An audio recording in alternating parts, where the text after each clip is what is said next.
Assalomu alaykum hurmatli ustozlar va abituriyentlar. Biologiya 2023 variantining 19-varianti, ya'ni 17-savol haqida gaplashamiz. Sayg'oqda somat hujayrasidagi xromosoma drozofila hujayrasidagi autosomadan 5 marta ko'p degan. Demak, drozofila meyvashasining enida 4 ta xromosomasi bor, ikki enida 8 ta xromosomasi bor. Demak, autosomasi 3 ga 6 bo'ladi.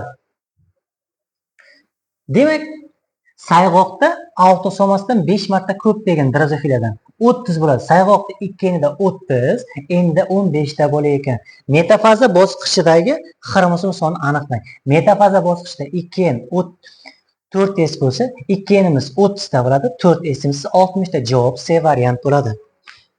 21-savol. Akmal yurganda 1 daqiqada 80 kilojoul energiya sarflaydi. 1 daqiqada 80 kilojoul energiya sarflasa, 150 gram uglevod zaxira sifatida bo'lsa degan. Demak, uglevod 1 gram uglevod parchalangan 17,6 kilojoul bo'lardi. 150 ta 17,6 ga ko'paytirsak, 2640 kilojoul. 1 daqiqada 80 kilojoul bo'lsa, 2640 kilojoulda 33 daqiqa chiqadi. 33 daqiqadan keyin yog' parchalanadi. Xo'sh, 23. Tamaki mozaikasi RNK tutadi. Tamaki mozaikasi RNK bitta zanjirdan iborat bo'ladi. 6600 ta nukleotid bo'lsa, nechta peptid bog' bo'lar ekan? Demak, 3 ta nukleotid birikib bitta aminokislota hosil qilsa, 6600 da 3 ga bo'lsa, 2200 ta aminokislota bo'ladi. Demak, peptid bog'lar soni aminokislota sonidan bittaga kam bo'ladi. Demak, 1 da ayirsak 2199 ta bo'ladi. Javob B variant bo'ladi. 27. Glikoliz jarayoni 72 mol ATF bo'lsa, qancha glyukoza kerak bo'ladi? Demak, glikoliz bosqichida 2 ta ATF bo'ladi. 72 ni 2 ga bo'lsak, 36 mol ATF kerak bo'ladi. Javob A variant bo'ladi.